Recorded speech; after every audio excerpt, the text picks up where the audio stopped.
What up, peeps? Peeps. Peeps are good, peeps. What up? So it's 11:30 on Thursday. Totally not Thursday morning, but I just got back from a late meeting, and here we go. I just thought I'd throw a video up. So happy Thursday. Hope you guys had a blessed Thursday. And today's drink for Thirsty Thursday, following Easter last Sunday. What's that look like? A nice tall glass of milk, but it's not just milk, it's almond milk. That's the kind of milk I drink. And almond milk's especially great after Easter, when you got all this chocolate laying around. And peeps, oh, it's not hollow. Wow, that's thick. And you need to wash that chocolate down. Nothing like a glass of chocolate. That's not chocolate milk. Almond milk. Not vanilla almond milk. Not unsweetened almond milk. Original almond milk. You know, the kind they get under the little almonds and they milk out all the milk out of the little almond they can. Just kidding. That's obviously not how they do it. Anyway, almond milk is a drink for today, Thirsty Thursday. I'm super hyper because I'm fired up. I just got back from a meeting from the young adult ministry called Arise. We're planning for this coming Friday on April 20th. So if you're 18 to 26, you got to be there. Message me for more info. Anyway, so let's get to Thirsty Thursday. So I'm going to have one more sip of that almond milk, and I'll get started. So as you guys know, we just celebrated Easter last Sunday. I was going to maybe skip over it and talk about one of the topics we had talked about before, but you know what? I just want to really hit a quick point with Easter. Some of you guys told me what was up, and I'm glad a lot of people got to spend time with family. Man, I had a great Easter morning. We had a 7 o'clock sunrise service, and then we had 3 services after that at our church. The sunrise service was at a public park, and it was just amazing. It was great. And then we got to hang out with, my wife and I got to hang out with my mom, and then we got to go hang out at her in-laws, with her aunt and uncle's house. So let me tell you how much food I ate. I mean, we grilled on ham, and we were eating in the morning. I had donuts. I also cooked breakfast because we got up so early. So I literally, guys, oh my gosh, I had eggs, turkey bacon, donuts, snacks all through. Then we had ham and veggies, and then we had kebab, Persian style. Man, I ate so much on Easter. Anyway, we had a great time. So, real quickly, I just wanted to throw it out there to you and those of us who call ourselves Christians. You know, what the heck, what is this celebration? What is the deal about Easter? What's the deal?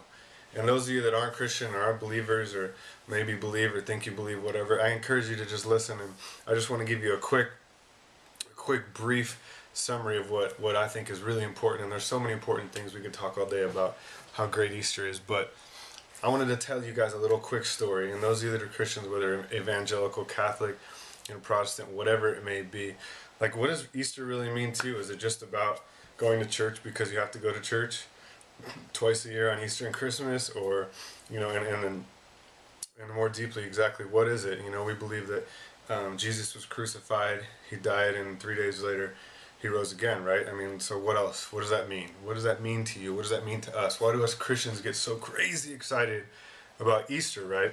So I wanted to tell you guys a little story.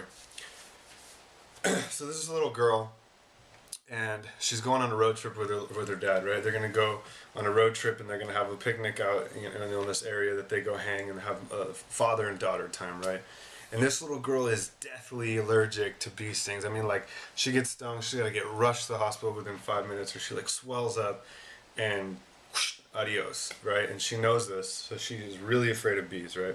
So they're cruising on their road trip, and the windows are down, and all of a sudden this bee, let's use a peek, this bee flies in, and the girl's freaking out, right? She's freaking out, screaming, oh my gosh, because she's deathly ill, right? Or deathly afraid of bees because she's deathly allergic. That's what I was getting at. So then her dad, he just plays it cool, reaches over, grabs the bee, and holds it in his hand like that, and he's got it, and she's like, oh, thank you, Daddy, like totally relieved because this bee is no longer a threat, right? But then he opens his hand again, and the bee starts kind of flying around like halfway, and she's like, ah, freaking out again. And he looks over at her and he says, sweetie, relax.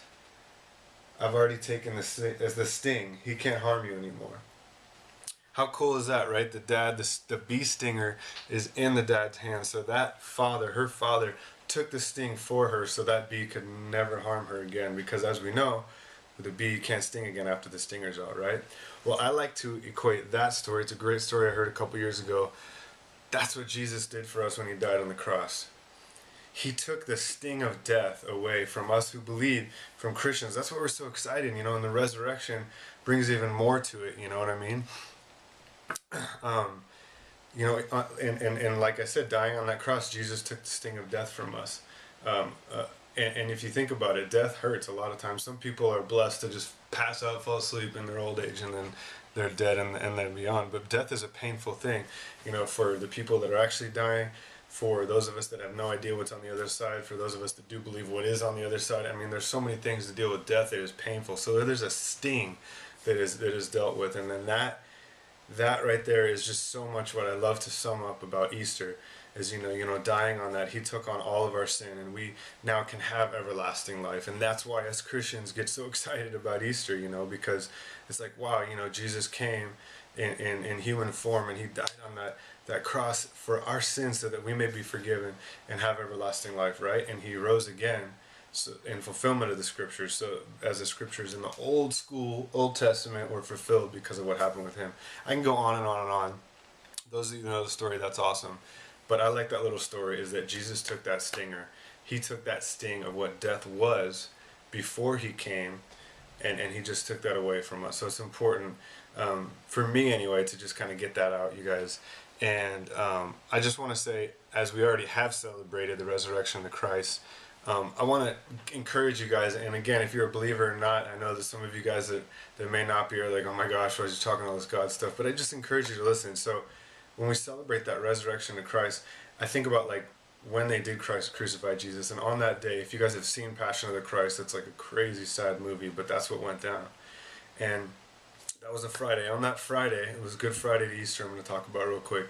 On that Friday, it was the darkest, most painful, discouraging day of Jesus' life, right? In fact, that it was so bad that it says that he sweat drops of blood earlier. So, it looks as if his enemies, the Romans, have gotten the best of him, and everybody that's been persecuting him has gotten the best of him, right? It's this dark, horrible Friday because he's like hanging up on that thing, about to die, done. But you know what? God had other plans. They put him in the grave on Friday, and his enemies celebrated their victory. They're like, that's it, King of Jews, haha, he's nothing, done, right? But Sunday morning was a different story. The grave could not hold him. Death couldn't contain him.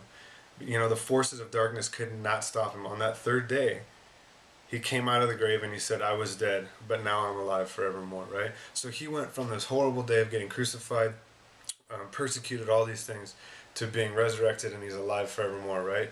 And what that resurrection teaches us is that God will always finish what he started.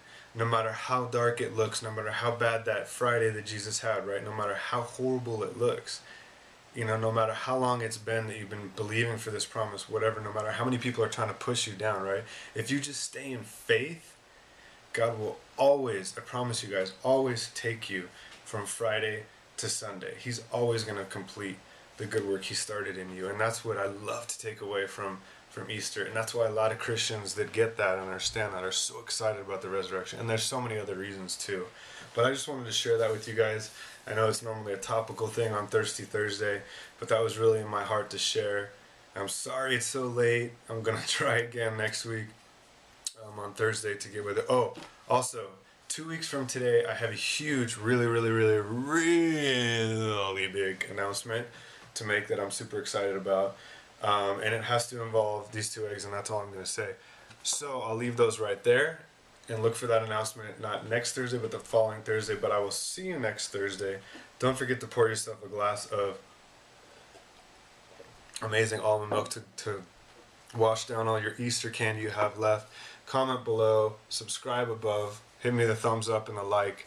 And then message me or comment with any other things that you guys are thirsty for. Have an amazing, blessed week.